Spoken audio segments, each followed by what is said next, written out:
Hey, everybody. Thanks for being here with us today, and welcome to another Sales Hacker webinar. Really excited that you're giving us some of your time today, and we hope it's extremely valuable for you. I'm Colin Campbell, I'm the general manager at Sales Hacker. I'm just playing host today. We're going to talk about how to create and maintain, really, through scale, through opening new offices, as your team grows, create a winning sales culture that grows with you. So there's lots of things that people I think overlook, the really healthy startup sales group mentality. And then as you grow, things seem to get left behind and some things get overlooked. So we're going to try to get into some of that today and how to keep it alive, how to keep that winning momentum feeling going. What we want to do, because you're here with us live today, and if you're watching the recording, that's okay, but I hope you come to a live version sometime. If you've been with us live before, you know this. If this is your first one, know that we take your time very seriously. We know that you're busy, you've got a lot going on. So because you're here with us, we want to make sure you get the value you want to get out of this time. So to help us give that to you, please go down to the bottom of your Zoom window right now and open up the chat. We're going to keep an eye on this throughout our whole conversation. I will make sure if you ask a question that we get you a good answer. But I also want you to talk to each other, make some connections, make some friends. Feel free to have side conversations. Can you start by introducing yourself? It'll help us to know what your role is, maybe your industry, your company, or where you're from, maybe your favorite sandwich. If you all know me, mine's a peanut butter and jelly. I keep it classic, but I do go with apple jelly rather than raspberry or grape. So while you're introducing yourselves, I'm going to go ahead and introduce the folks we're talking to today. So first up, we've got Dave Bentham. He's the inside sales director at Cognism. Aptly for the conversation today, based in the UK and recently have opened up offices in the United States. So kind of on the top of the mind for David is how do we keep the sales culture alive? How do we make sure it's a winning culture? Dave, welcome, and thanks so much for joining us today and sharing some of your experience. Yeah, thanks, Caniel. Colin, Caniel. Works. I just read Daniel at the bottom, and then it threw me off. Yeah, thanks, Colin. Really good to be here. Yeah, I'm actually as interested as I think many of the viewers on kind of how to build that winning culture in the States. But hopefully, I can add some value through some of my mistakes and successes as well to everyone. So yeah, really good to be here. Oh, we're excited to have you. We've also got Mark Kozaglo. Mark Kozaglo is VP of Sales at Outreach. If I'm not wrong, Mark, first sales hire back in 2014, so has really been around for pretty much all the growth at Outreach. Now we're at 900 employees, offices all over the place. So there's a lot of cool stories to tell there, I'm sure, too. Thanks for being here, Mark, and welcome. Yeah. No, first employee trying to figure out why they don't fire me every day. So, I stuck around. You're still wondering. We're not wondering. We know why. Also, quick welcome to the folks in the chat. Michael, Daryl, John Hunter, somebody from Kuwait. That's very cool. Hi, Thomas. Dakota's here, Director of Client Relations at PKIG in Michigan. Always a really cool group. Thanks for introducing yourselves. Like I said, drop some questions in there. Let's just set the stage really quick. Before we get into how you create and maintain a winning sales culture, I'm going to just ask first, what does a winning sales culture look and feel like to you? And David, I'll ask for your answer. If you've got different thoughts in the chat, feel free to drop them in, folks. Yeah, so really interesting question. I think it'd be really easy to answer this with loads of cliches involving, a bunch of people that are smashing target by 200% every single month, and just everybody's celebrating everybody's success all the time. I think really what I think a winning sales culture we need to be thinking long term. And if I think about, I'm going to use the example of soccer or football in the UK. There's only one team ever that's gone for a whole season winning every individual game in a season. Actually, nobody's ever gone every season, like the whole season, winning every game. But so you're going to come across some wins and losses, and I think actually a lot of the time it's about kind of where the culture really stands out of a winning culture is how people react to those losses, or how individuals and how the team reacts to when things are going wrong. Colin, we just had a conversation about feedback loops and how important they are. And, like, I think certainly when you're building a sales culture, which is what we're talking a lot about at the moment, there's no way you're going to get it right first time. And it is that iterative process, from getting things wrong in the short term. But I think the better that you can react and build processes and plans to fix those mistakes and quickly and create the right structure around that, the easier it is to create that environment where you're, over the long term, you're consistently delivering way above target and ultimately winning against your competitors and the market. So, John, I love that. I think Dakota is echoing you in the chat that consistency is what they'd like their sales team culture to look at. And there's that famous saying, you don't want to get good enough at something to the point where you can do it right. You want to get so good you can't do it wrong. So there's that, that it sounds like that's really what you're looking for, is consistency of outcome in a healthy, winning sales culture. Yeah, right? Sure. One of my colleagues is actually a former Marine, so it's the equivalent of the SEALs in the US. And I think he told me once that when you're in the heat of battle, you're more scared to not follow your training and the processes, and that's, I suppose, part of it, right? Like having such a strong culture and like knowing exactly what you should be doing when, that you're almost like you would never think of doing anything differently. So, and that creates that consistency. I think that was a really interesting conversation that I had with him, and just a general principle that we try and run here. That's fascinating. Yeah, but my dad is a veteran, and he jokes that even at his age, and he's retired, he still has a standard operating procedure for every single thing he does, because he's addicted to the consistency and the control. Mark, what about you? What are the signposts you look for in a winning sales culture, and how do you know if you have one? Yeah, so I think that you have to really separate something, because you can easily conflate winning culture. There's winning, which is people doing well, winning deals, making money. And there's a winning culture, which is a culture that creates winners. Mm-hmm. And you can be winning and have a loser culture. You can never lose if you have a winning culture. And what a winning culture is people have the belief, they have the support, and they understand how to win in a clear and easy way. And so if you want to create a winning culture, it's simple. Have and populate your team with other winners, of people with positive mindset, people that have an abundance philosophy, not one of lack and of too little. My territory is too little. The product's too hard. There's too many competitors. Like, you can never have a winning attitude if that's an undertone. You got to attract people like that. Then you have to make sure that you release that positivity, and then you have to make sure that you translate it into processes and systems that give people a chance to win. And so, like, to me, a winning culture is a little bit absent of, is a little less reliant on winning and more reliant on what you have in place that gives gives a person a chance to win. That's really interesting.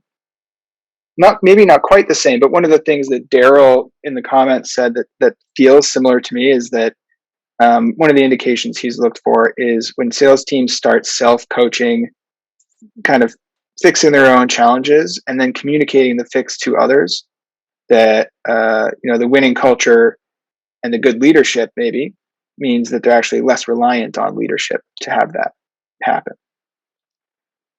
Interesting stuff. Yeah, listen, if the leader has to lead you to winning, then what you have is you have a very codependent environment.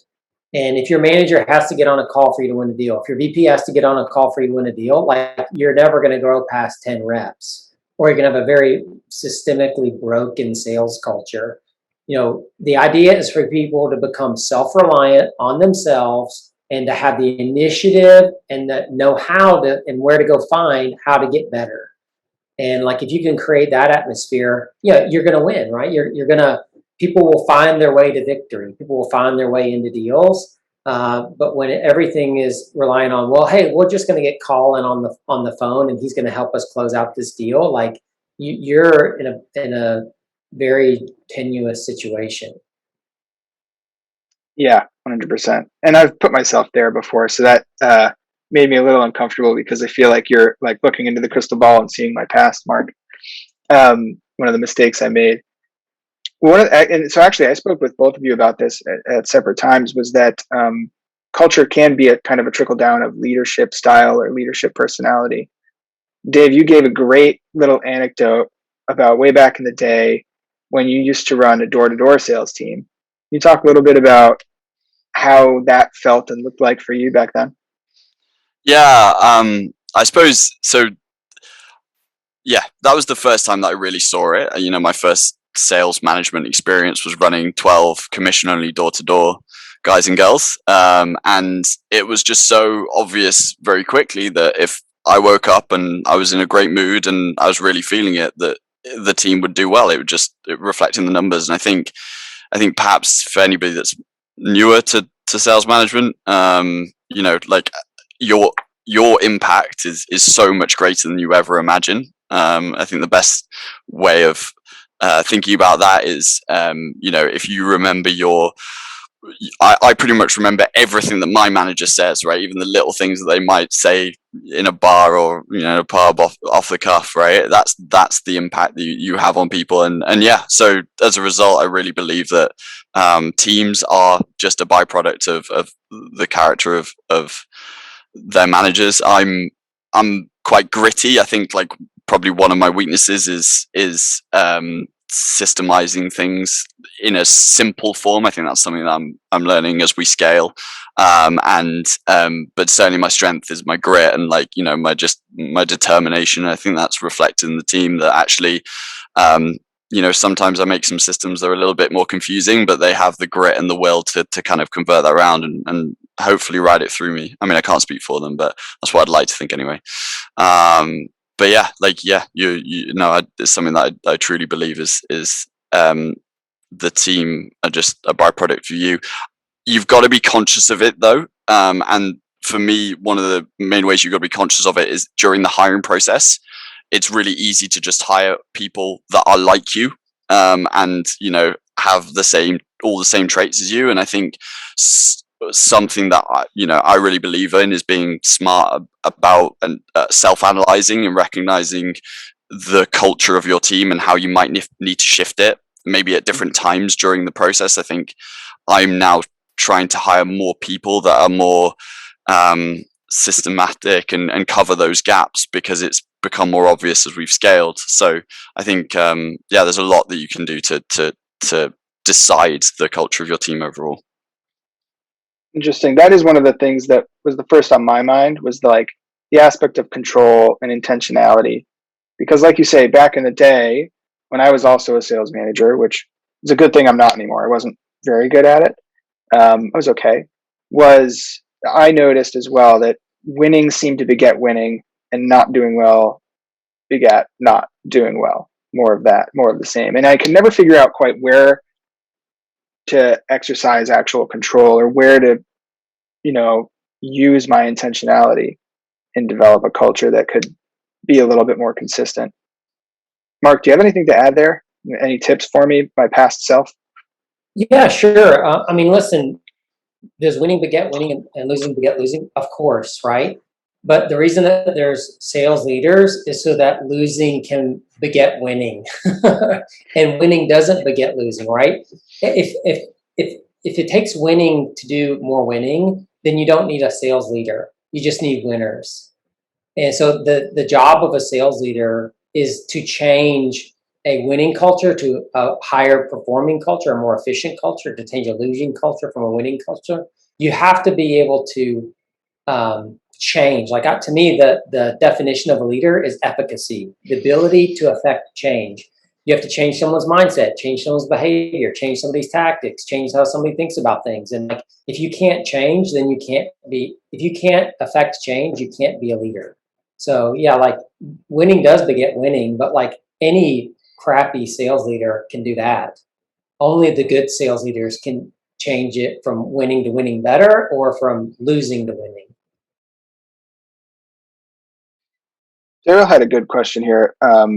What do you guys feel about pairing losers with winners for guidance and some kind of like buddy slash mentorship system, or maybe there's a check-in or office hour, some kind of structure where you try to get one-to-one pairings between reps, a winner kind of teaching somebody who's having struggles how to do it better. Yeah, I think my comment on it would be, so we have a mentor-mentee scheme within our sales team, which I think is super powerful and effective. So essentially, like we have an SDR, BDM, AM function, and every BDM AE and account manager has been through the SDR function, so they know the job. So we pair kind of SDRs with AMs and AEs just from a mentor-mentee type situation, and we do deliberately put we try and be strategic and put AEs that have particular characteristics with SDRs that are perhaps lacking in those characteristics. I think that's a similar point. I'd like to think that I just try and never hire in losers, or if I do, then if I've recognized them as a pure loser, then maybe you want to think about moving them out pretty quick. But certainly, if there are elements, on Mark's point of taking responsibility for changing the way people are acting, I think that's one way that you can help yourself is you can definitely create a stronger relationship between two people who complement each other in their strengths and weaknesses, for sure. Colin, can I answer this question by going back Please. to one of Michael's questions? Yeah, please. So I'm gonna show my screen here. Can y'all see this little 2x2 grid? Yeah. So I recently did a LinkedIn post about this, and this is how I'd answer this question so Michael's question is, top performers don't follow process that much. How do you deal with that? It's really simple, and this is the answer, all right? And this tells you how to pair what winners that you can pair losers up with. Is if you look at success, which is on the left-hand side, you get bad or good results. And on the bottom, you look at how you get them, which is your way or the exec's or company's way. What you're going to find is if you get bad results and you're doing it your way, you're going to get fired, all right? Because nobody's going to come save you and figure out how your way can work. Like, it's just not worth the investment. If you get great results, if you're a high performer, but you're doing it your way, you know what? You are risky. And you know why? Because you usually don't know what you're doing to win. Nobody knows how you're winning. Your manager and leaders can't coach you. You can't use the data because it's not consistent with how everybody's doing things. And so you're kind of in risky world, like, why go there? Now, if you do things my way, the exec's way, the company's way, and you get bad results, whose fault is that? That is the company's fault. And the company needs to invest in you and coach you and show you how to do things. And if you do things my way and you get good results, guess what? You get promoted. Because now you become the kind of top performer that I pair bottom performers with. I don't pair bottom performers with top performers that are like the greatest freestylists of all time. Because guess what? They have a way of winning that is unique to them. We have a person on our team that's kind of like this right now. And he is the best psychological seller I've ever seen in my life. He can say things that no other seller can say. And it's not fair for me to put a low performing, not as much self-confidence person with that person because they can't sell like him. But what I can do is I can put him with my Ryan Jander, who follows the process and has been one of our top AEs for 3 or 4 years running. And he runs everything to the rule and he gets the predictable results. And he's an advocate in everything that we do. I give him people to mentor all day long. And then eventually, when Jander decides at some point he wants to become a leader, he's going to be on the track to be a leader. And so, it's very simple. Should you put losers and winners together? Yes, but you better put them with the right winners that'll show them how to win. And this was like a lesson I've learned early in my sales career. I went out in my first outside sales job, and I signed all these contracts, and a ton of them canceled, and I ended up doing just okay, not unbelievably, which I should have done. And I went the next year to all the best reps, and I said, "What are you doing? How are you doing it?" And I learned from them. And then I went home, and I was like, "You know what? This is wrong. I should change this. I could do this better. This isn't smart enough." And without even trying what they told me, I was already improving on it, like I was some kind of genius and savant. And guess what? I flamed out. Like it didn't work. And so I had this one guy stand up to me the next year. His name was Rene Ulloa. And he's this big 6'6", 280-pound former D1 offensive lineman. He put his finger on my chest. He goes, "Cosgrove, quit being so smart and just do it how I'm telling you to do it." And I was like, "Okay, you're the man. I'll do it." Maybe I was scared. Maybe I trusted him. I don't know.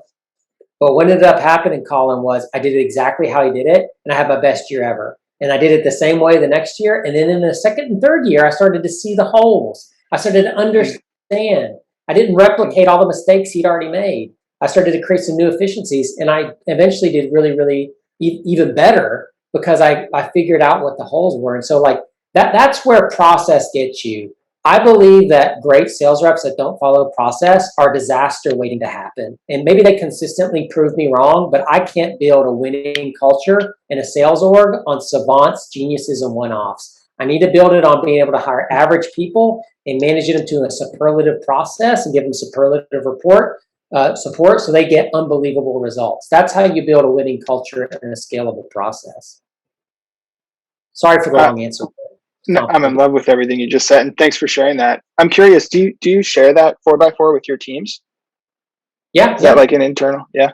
Yeah, I'll put it in the chat. I have a LinkedIn post that I've done on it as well. So. Can I ask you a question on this? Sorry, Colin, because Yeah, that's really interesting. Because I think I agree completely with what you just said, Mark. In terms of that's the reality for a rep, right? Like for for an individual sales rep, that's their reality. But I suppose from a management standpoint, like how do you then a lot of the best ideas from our team in terms of how to evolve our sales processes have come from those risky individuals, right? That do stuff and we recognize that actually they're doing things a little bit differently and it's working, and we need to switch the process to match to marry up with theirs. I mean, you might tell me obviously outreach is at a very different stage to Cognizant, where we're a Series B organization. We have about 50 sales reps, but so maybe it's a scaling thing. But yeah, I'd just be interested to hear, like, how do you generate the same ideas that are going to improve by kind of, but force everybody to follow the same process? First of all, the way the brain works is it's lazy. It wants to conserve glucose. It doesn't want to think about things hard. And what you just said, David, is an example of that. It's a story that makes sense, but where's the data that backs it up? And honestly, if you go look across the internet, you're not going to find it. And this is what I would say is, early on at outreach, what made my reps successful was copying what my best reps did. And you know why it worked? Because they were confident it worked, not because it was better than what they were doing. They went from something they were doubting to something they were confident in because it was working, it was winning. And the confidence is what made it work, not necessarily the words or the technique. And so I'd argue half the time that you don't need someone innovating and out there on the lead. You just need to have confidence in what you're already doing, and that will get you a lot of the results that you're looking for. Now, having said that, you do need a couple canaries in the coal mine. You need a couple people, but you have to do it in a structured way. Like me saying to Riley Devine, the best seller I've ever had and ever worked with in my entire life, "Yo, Riley, go try this out." Or, "How are you thinking about this, Riley?" And looking at that and getting him to do it consistently and then bringing it back to my org is much differently than having my top 10 people all out there doing their own things and every rep scrambling to try to copy which one that they like best and which one has the best personality, right? And so, like, there's a way to control the experimentation that makes it super valuable and lets you kind of see what's going to work and what doesn't, that you can bring back to the rest of your org. But you can't, for me at least, and even early on at outreach, the kind of like, let's just go at it approach just doesn't work. And it really, really doesn't work In process-driven roles like SDR, that role is a machine. It's 90% machine and 10% art. The AE role is a little bit more art, a little less machine, but it's still way more machine than people think it is. And so like you have to just kind of balance what roles you're looking at, but having a ingrained way and a few reps that you trust to be a couple steps ahead versus just letting that happen because of winning is two very different ways of looking at it. So it sounds like, from the folks in the chat and hearing from you two, the thing that everybody's gravitating towards when we talk about winning culture is consistency. How do you measure that? I mean, aside from saying, we hit our goal retroactively, look, I can see that we have been consistent. Is there a way you can have, like, what's a leading indicator for consistency? If you're at the start of the quarter and things are feeling shaky, what are the metrics you look at? Dave? Yeah, look, I'm a big believer in, like, whatever your input is creates your output, and there's going to be some natural fluctuations in sales, right? Kind of going back to Mark's point. If I go to SDR world, you can make 100. If I make 100 calls, there is the chance that every single one of them doesn't pick up the phone, right? Like, and I just don't get a single connect because that's just the odds game. My best friend is a professional poker player, and I often compare the SDR world to his job. There is, if I played him at poker today, for one hand, there is a chance that I win that. I just get dealt the best cards. But in the long term, he will steal all of my money, and I will have to remortgage my flat. So, yeah, I think. Big believer in inputs, the obvious ones, all of those activity metrics, how many calls they're making, how much that stuff they're throwing out there. We've got to be looking at, like, CRM admin, like, if they're slacking on those kind of things, they're probably slacking on other things. Anything that you can record in terms of the day-to-day of them doing their job, and then just setting minimum benchmarks, right? What is the minimum expectation for me as a leader in terms of what they should be doing? And if they drop below it, then I need to hold them to account for those metrics, right? And that's how we're going to get predictability and consistency in outcomes from my perspective. Yeah, as Dave says, there's kind of like two areas. There's the process of the process. Like, I want you to make so many calls. I want you to do this. We know that if you do this much effort, you're going to get this much output. And those things, you just have to have your baseline metrics and understand your business. There's the art part too. And to understand how to manage that, because there is no metric to look at that, you have to understand how a sales org is designed and how it works. The frontline manager is the most important person in the entire sales organization. That interaction between leadership, that bridge, that connection between leadership and how the frontline operates makes or breaks every sales leader that there's ever been. And basically what happens is that person is the guardian of process. And what they let reps get away with is how our organization will operate. So can I look at a metric and say, am I running things the way that they want to be, or I want them to be run? No. But can I go to a one-on-one with a manager and see that they're running the prescribed type of one-on-one the way that we want it run, or running their own thing? Yes. Can I look at the next steps on an opportunity and see, do those next steps marry to our sales process roadmap, or are they often left field? Are they status updates?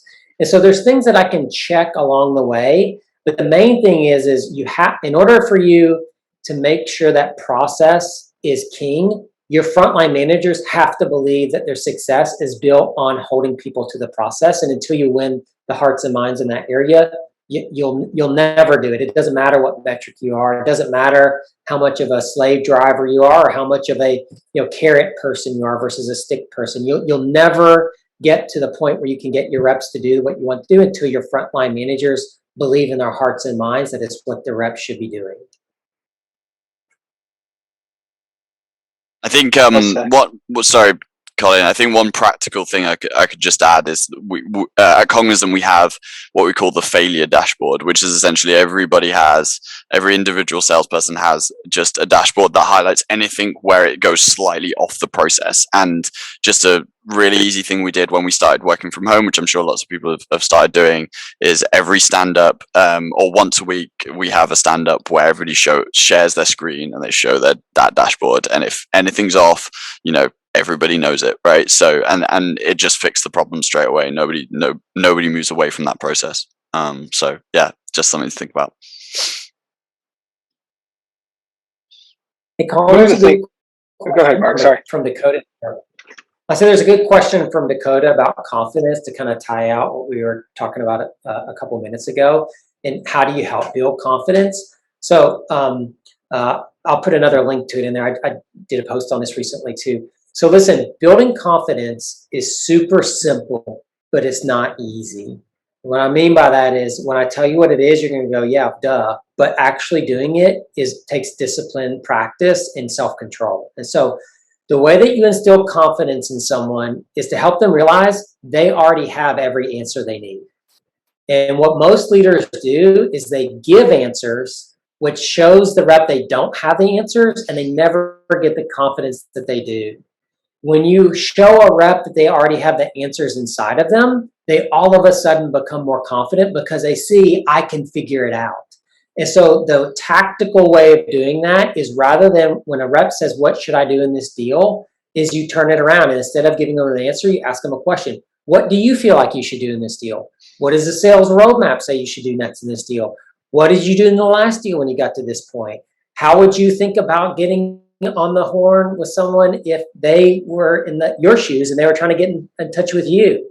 And it's unleashing that kind of creativity in people and helping them understand that 99% of the time they already know the answer. They're just not asking themselves the right questions or surfacing that answer the right way. Our job as leaders is never to give the answer, is to create questions in space that allow a person to realize they have the answers inside of them.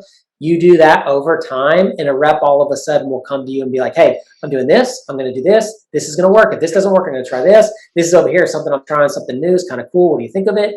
And you'll get that kind of confidence and that momentum forward versus, hey, I'm stuck in these 3 deals. Like what am I supposed to do? Even when I say it, I can feel the difference in my own emotional state, my own mental state, when I'm like, I don't know what to do. I feel defeated. I don't feel confident. I feel like I'm scrambling in the dark. But when a rep's like, I don't know what to do, but I got some ideas on what I could do, then all of a sudden it changes how they think about it. And so inspiring confidence is simple. Ask people questions, show them that they already know the answer, but it's not easy. You have to be really self-disciplined and make sure they actually don't have an answer before you give them one. Love that. Love it.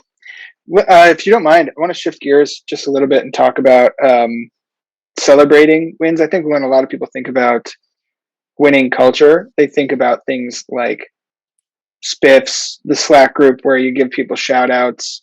And so I know that I feel the contention, or maybe that's not the right word, but I can feel Mark sort of bristling already. Mark, do you have tips, tricks? What would you recommend that people use to celebrate wins and things like that to make the culture of winning feel felt throughout the team? So I'm going to say something hard here, and it's meant to be more of a challenge and a chance for you to think and reflect than it is me being an a-hole. So take it in that direction, right? I'll take it. Yeah. That's great. If you're a leader and you have to ask someone, how should we celebrate wins? You shouldn't be a leader. And this is a simple thing. How would you want to be celebrated as a leader? Go ask a couple of your reps, what makes you feel fulfilled? What makes you feel recognized? What makes you feel connected? And so listen, every deal over $10,000, which is a whole lot of deals at Outreach, I send the person an individual Slack that is personalized for them, that says something to them, that social, and lets them know, I'm just in their corner and I got it. Is that right for everybody? No. But you know what? That feels good to me, so that's what I'm going to do, right? And is it right for everybody? Probably not. Some people probably want me to send out a big email to the entire company. Some people want to be recognized in all hands. And you know what? We do some of that stuff too. But listen, like, there's no shortcut to this answer. Celebrating wins and having that culture of, appreciation for hard work is a decision on an intentionality. And there's basically no wrong answer. Like, don't ask the question, how should I celebrate? Just decide how you're going to do it, and then be consistent and intentional and mean it. Because the worst thing that you can do is say, I'm going to celebrate stuff, and then you're sending out fake ass emails that everybody knows that you just sent a template and it doesn't matter. It does the exact opposite effect. Like, just pick something, be intentional and mean it, and then it'll work, I'm telling you. And, honestly, at Outreach, sometimes we've had trouble here. We get so into what we're doing, so focused on the prize, so interested in, like, okay, we did that, great, now what's the next thing? That we have really had to slow down and say, how are we going to make sure that reps feel connected? How are we going to make sure that they feel celebrated and appreciated for the unbelievably hard job that they do and the awesome wins that they create with their own genius? And so that's something that we've really become intentional about. But I think that as a leadership team, my sales leadership team, we really do feel that way, and it's not fake. And so it almost doesn't matter what we do, because we're going to do something and it's going to be with our heart, and that's what people can feel. Dave, anything to add there?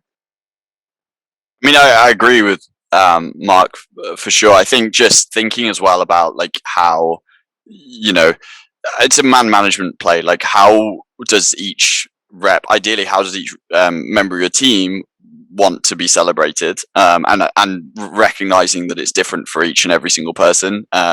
My first manager, I can remember there was 2 times ever that he said anything positive to me, and one of, I can literally remember receiving those 2 texts. One said good job and the other said you did well, and they were like, when I broke the records, like 2 of the longest standing records, right? And that's all I got from him. But that's how he used to manage me, and it worked really, really well for me. But for others, he, was throwing their name up in lights all the time, right? And I think, I've got members of my team who I celebrate every single win with, and I've got members of my team where, they know that I'm gonna celebrate with them, but I'm gonna celebrate once they've hit their target, done their job, and then, they're over exceeding, because, like, that's gonna get the best out of them individually. So I think if you're not directly managing salespeople, making sure your managers know that as well is a really important factor.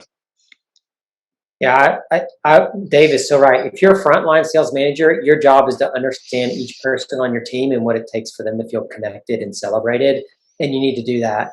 If you're second line or third line or whatever, as you move up, it's impossible to know that. So you just have to do what feels right for you and make sure that it's consistent and intentional. Interesting. I like that distinction between frontline and second or third line. That's helpful. Let's talk about, as we scale, some of the things that get dropped or maybe are prone to being left behind in culture. Because Mark, I think you told me you feel pretty strongly that Outreach, for the most part, has done a good job of keeping the healthy bits of the culture alive as we've grown to nearly 900 employees now. What do you think? How did we do that? Yeah, so I still remember when we sat in one of our meeting rooms called Mad Max. It was in the Brooks building, which is the flagship store of Brooks Running Shoes. It's on the 2nd floor. And we walk in there to talk about what are our corporate values. And we sat in with this distinguished moderator named Sarah Inbach. She's on our board. She was the first COO of LinkedIn early on. She's invested in so many successful companies. And she sat us down and she said, all right, everybody, this is going to take us 2 to 3 days.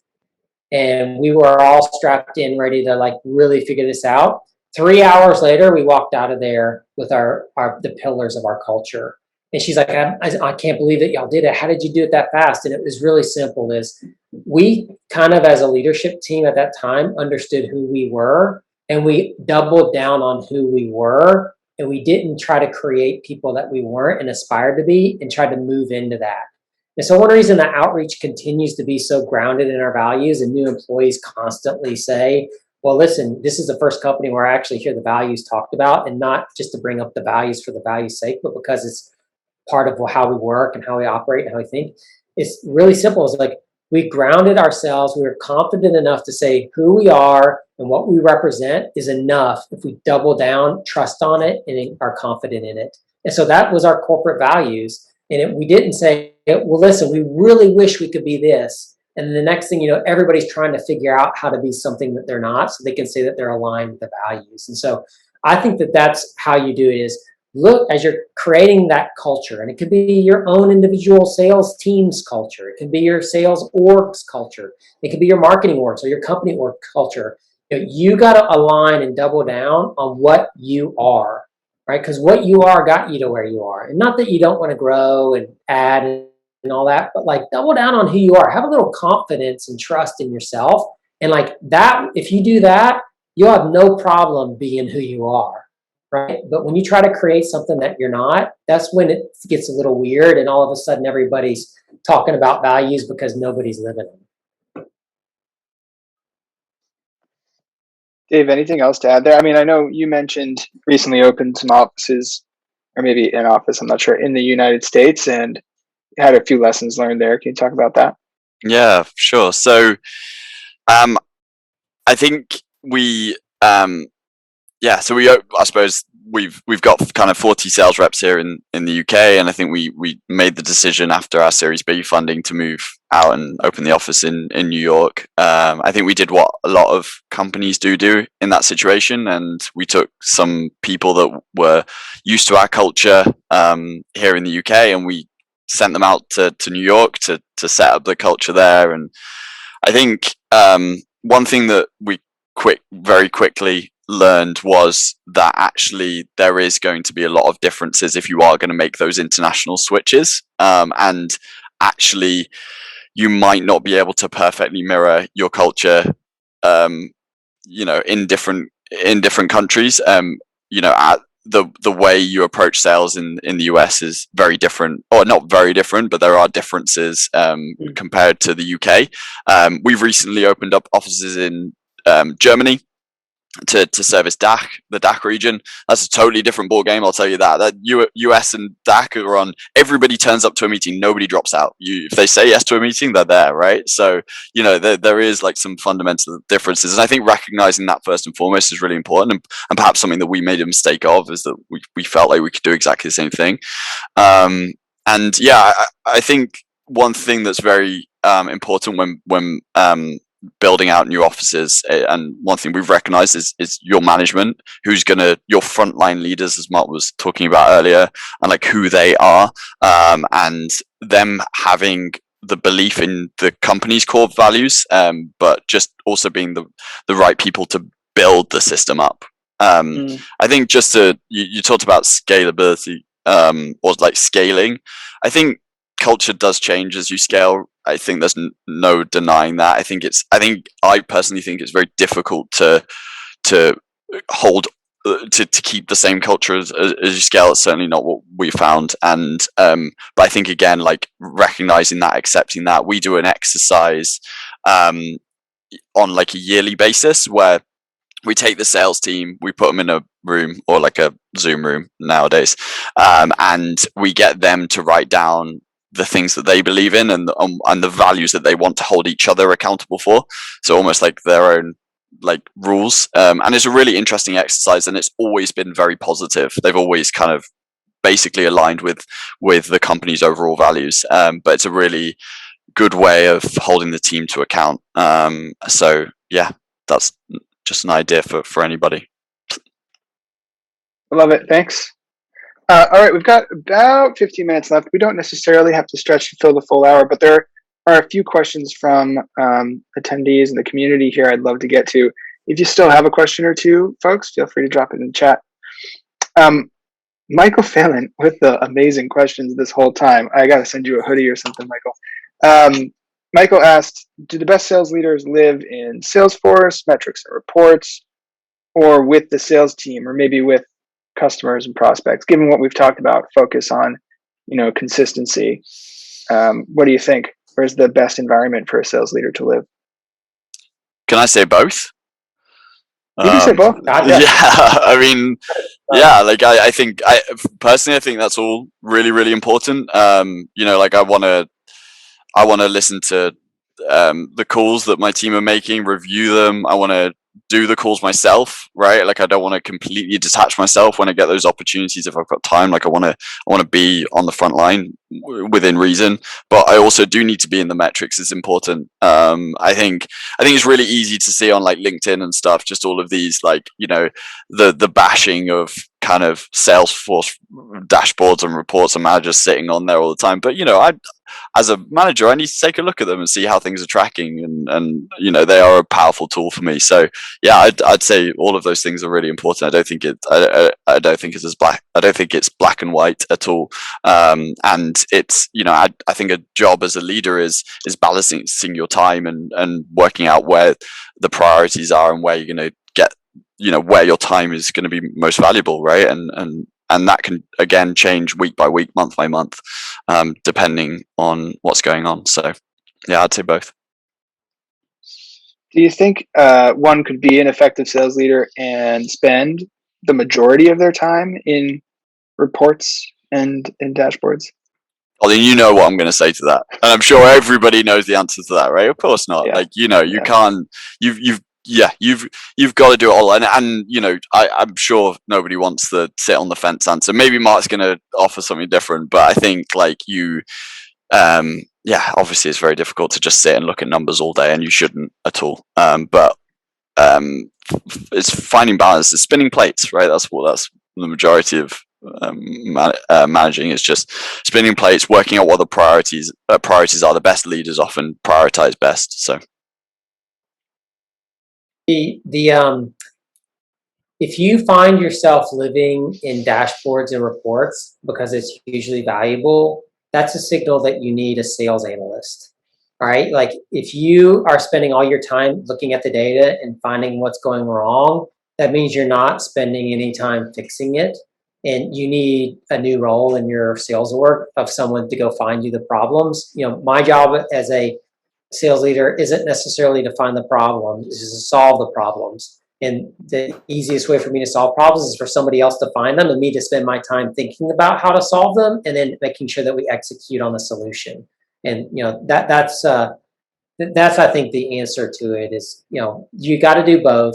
But if your business is getting so specialized and the answers are getting harder and harder to find and less obvious, and there's more and more leverage you can create, you need to create someone whose job it is to figure that out. Yeah, that makes sense. Or hire, like, I got a super operational leader that's one of my VPs. I got a super inspirational leader that's one of my VPs. I got a super, poke holes and stuff, not pessimist, that's the wrong word, but he's like an intellectual. He's like, this and this and this are wrong. Like if you don't want to do it or you can't do it, then you got to find somebody on your team whose strength that is, and then cover for them in their area of weakness. Yeah, love it. Cool. I think maybe last question at this point, another one from Michael. How do you keep your culture in tune to B2B buyer changes? Buyer behavior is changing. How do you keep your sales culture a healthy reflection of that and the right reaction to that?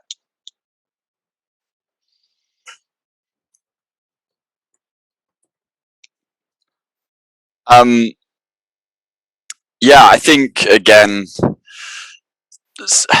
okay, maybe this is slightly controversial.